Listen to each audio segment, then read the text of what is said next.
Welcome back to Fast Money. Is a crypto crackdown coming? The chart doesn't lie. Bitcoin's bad week began when regulators around the world started proposing a ban on the cryptocurrency. Take a look at the map. So far, government officials from about a dozen countries have a ban, or they're planning a ban, or they're planning on proposing a ban, or to ban trading on cryptocurrency exchanges. So should the U.S. government ban Bitcoin? Should they clamp down on Bitcoin trading? Former FDIC Chair Sheila Bair says no.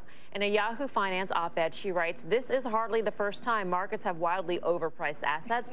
Netherlands didn't ban tulips in the 1630s, nor did we ban tech stocks when they reached nosebleed levels in the early 2000s.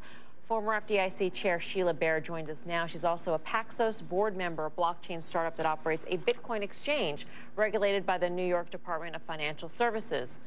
Sheila, good to see you. So obviously you have skin in the game here. Well, actually, I don't own Bitcoin. Okay. No, and the Paxos is primarily developing blockchain technology, but I didn't want to disclose that, but in writing the op-ed. But so I don't own it. Okay. I don't really have a personal financial interest, but I do think it's something that regulators need to deal with, but not ban. So I would say I think some additional regulation would actually be good, and I argued for that, especially on anti-money laundering laws. You know, I think there are a lot of concerns about the use of Bitcoin or other digital currencies. How far should regulators go in terms of regulating Bitcoin? So I think, FinCEN, which is the Department of Treasury bureau that deals with this, has already started regulating them as money service, money transmitters. So there is some oversight already. And, I think manipulation is also an area that we need to take a closer look at. I actually think that the fact that the CME and CBOE launched futures actually could help, because that will also give them a window into getting more reporting from the underlying Bitcoin exchanges that are feeding prices into their futures products.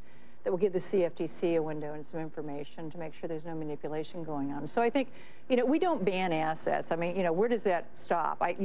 I have some on my list, like, CDO squared, we could ban those. That would be fine with me, synthetic derivatives. There are a lot of products out there that have, in a lot of people's minds, have questionable value. But we've traditionally in the U.S., we've let markets price values and determine what the value is, but make sure there is no manipulation, no fraud, clear disclosures, people make informed decisions in pricing the asset, whatever they want to buy or sell.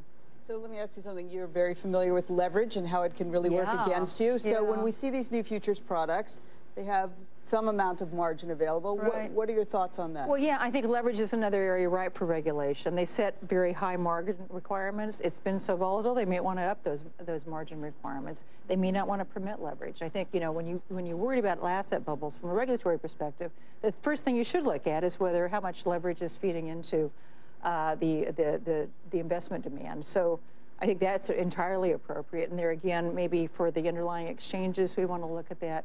Certainly, I hope insured banks aren't making loans for people to take speculative leverage bets in digital currencies. That would be, I think, an inappropriate activity for a bank that's in the safety net. So those are the kinds of discrete issues I think regulators absolutely should be looking at.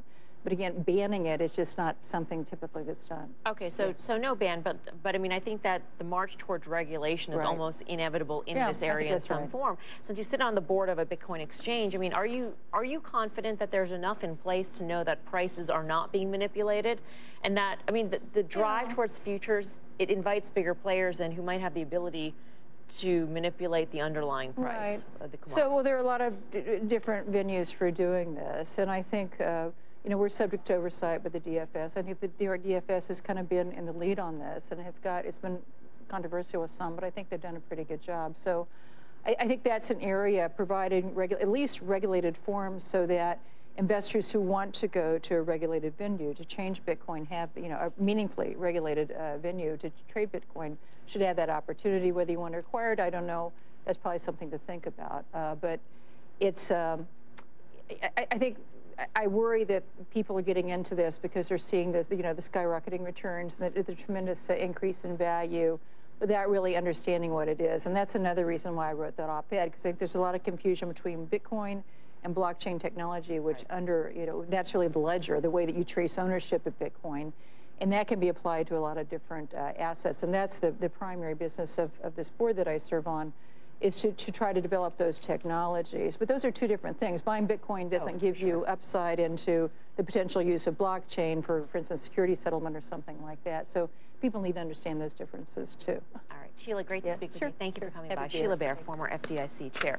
What did you do in crypto land today? I just thought that the sentiment overshot to the downside, like a lot of people. So maybe we had that kind of panic sell-off. So I think that I bought some Ether, like I said before, and I bought some Bitcoin Cash today, adding on the way down. So to me, I'm just playing for kind of a bounce back to maybe the midpoint between this range that we've seen over the last month.